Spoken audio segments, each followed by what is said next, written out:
पतंजलि शर्मा जी, जयपुर से। हाँ जी, आपके चरणों में कोटि कोटि प्रणाम।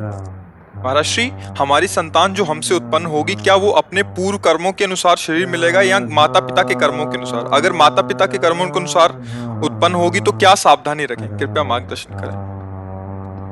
वो तो आएगा अपने ही कर्मों से, और उसमें दुख और सुख का अनुभव तुम्हारे कर्म उसमें सम्मिलित होंगे।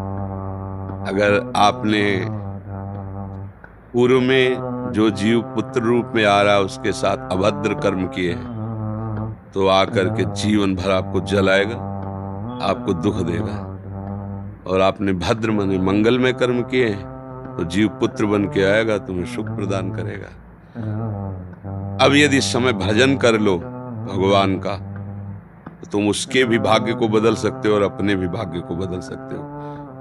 ये भजन ही एक ऐसा कर्म है जो सब सुधार देता है। मार्कंडेय ऋषि के पिता महाराज मृकंड ने देखा, बहुत ज्योतिषाचार्य थे, कि 5 वर्ष में मेरे पुत्र की आयु खत्म है, मर जाएगा। बड़ी चिंता हुई कि जीवन भर भजन करते रहे, तपस्या की। पहले प्रायः हम सब ऋषियों की ही संतान हैं, रहते गृहस्थ में थे पर पूर्ण ऋषि तपस्वी मुनियों की तरह हम सब ऋषियों की संतान हैं। जब गोत्र पूछा जाए तो देखो नहीं बोलते भरद्वाज गोत्र, याज्ञवल्क्य, हम सब ऋषियों की संतानें हैं। हाँ, तो उनको लगा कि कैसे क्या कर सकते हैं कि 5 वर्ष के बाद ये बालक जीवित बना रहे। अब पिता का कर्म शुरू हो रहा है। पूर्व संयोग इतने ही वर्ष का था, अब उनका नया कर्म काम कर रहा है।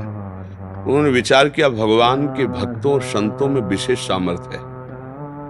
यदि संतों को साष्टांग दंडवत करे और संतों का आशीर्वाद मिले तो मैं इसे मृत्यु से भी बचा सकता हूं। उनको पता था, उनकी श्रद्धा थी, उनकी भावना थी।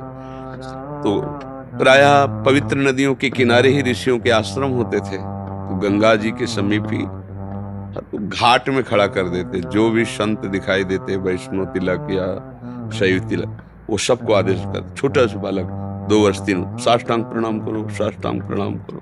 उनकी सेवा यही थी, प्रसाद पाओ और जाके घाट में खड़े हो, जो भी संत दिखाई दे साष्टांग प्रणाम करो। एक दिन प्रच्छन्न वेश से गुप्त रूप से सनक सनंदन सनातन सनत कुमार भी, अब आपको क्या पता कौन महात्मा किस कोटि का किस वेश में तुम्हारे पास बैठा है, या तुम्हारे संग वार्तालाप कर रहा है, या तुम्हें कभी मिल सकता है, हमारी दृष्टि नहीं है ना। और वो दिव्य महापुरुष थे और वो देखा करते थे।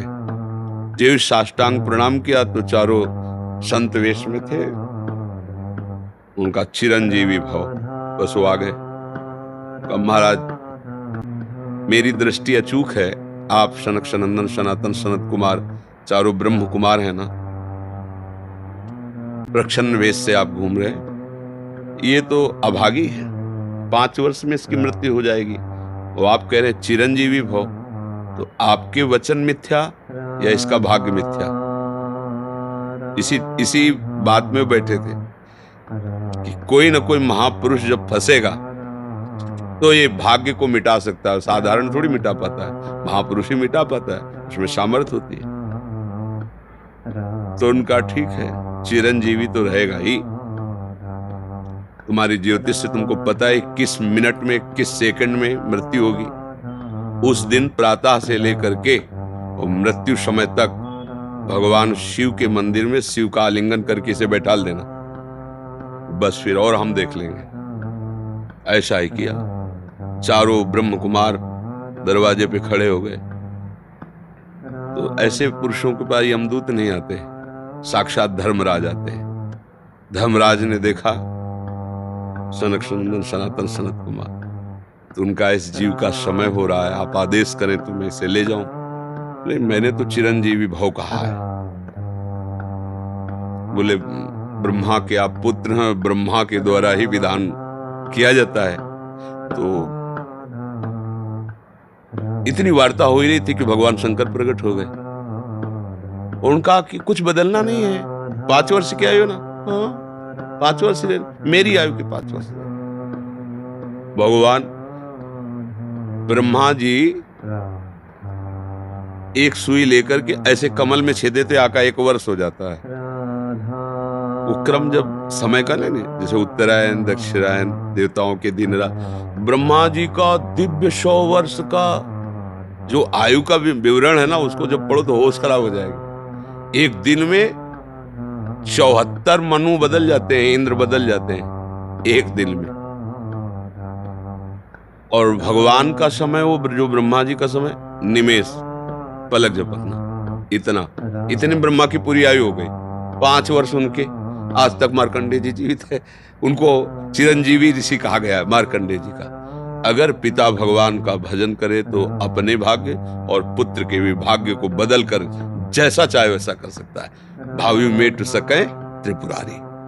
अगर भजन बल है तो फिर आनंद ही आनंद है, नहीं तो दोनों के कर्म संयोग से ही संयोग बनता है। वो तो मान लो पुत्र रूप में आ रहा है, अभी हमारा आपका पूर्व जन्म का कोई संयोग, तो आपको देखते ही चिढ़ पैदा हो जाएगी। आप ऐसे वचन बोलेंगे कि मेरा हृदय जलने लगे, बोलेंगे ये आदमी क्यों आया हमारे सामने। वो हमारा कर्म है जो आपको भी जला रहा है, मेरे को भी जला रहा है, दोनों में द्वेष पैदा कर रहा है। और अगर अच्छा देखते ही ऐसा लगा कि मानो हमने बहुत समय से अपने प्रियजन को बाद में देख, ऐसा लगता है ये तो हमारे बहुत प्रिय, और देखकर आनंद है, आप जाओगे खुशी हुई, हमारे खुशी हुई, क्या हुआ। कर्म ही सबको दुख सुख देता है और कुछ नहीं। अगर कर्म को कोई मिटा सकता है तो भगवान का भजन मिटा सकता है दूसरा नहीं। खूब प्रभु का आश्रय लेकर के उनकी लीला गायन करो, नाम जप करो, सब ठीक हो जाएगा। और गर्भस्थ शिशु को भगवत चर्चा सुनानी चाहिए, उससे प्रभाव पड़ता है। जैसे माँ गर्भवती है तो चाहिए कि स्वयं स्वाध्याय करे, या फिर परिवार के जन कथा कह रहे हो चुपचाप शांति से बैठ के सुने और नाम जप करे, तो गर्भस्थ शिशु पर उसका प्रभाव पड़ता है। जैसे प्रहलाद जी जब कयाधु जी के गर्भ में थे तो नारद जी अपने आश्रम में लेकर के उनको भी भगवत चर्चा भक्ति का उपदेश किया, तो ऐसे महान भागवत 5 वर्ष में विश्व विजेता हिरण्यकश्यप को परास्त कर दिया। 5 वर्ष की आयु प्रहलाद जी की है और विश्व शक्ति संपन्न हिरण्यकश्यप परास्त कर दिया। अभिमन्यु जी गर्भ में ही थे, चक्रव्यूह का वेदन की क्रिया बताई तो 6 द्वार वेदने की क्रिया तक वो जगती रही, 7वें में सो गई। तो फिर वो मतलब गर्भस्थ शिशु पर बाहरी चर्चा का प्रभाव पड़ता है, बाहरी आचरण का प्रभाव पड़ता है। यदि हम नाम कीर्तन, भगवत चर्चा, भगवत कथा वार्ता, उसमें भक्ति का अंकुरण हो जाएगा, गर्भस्थ शिशु में उसका प्रभाव पड़ जाएगा।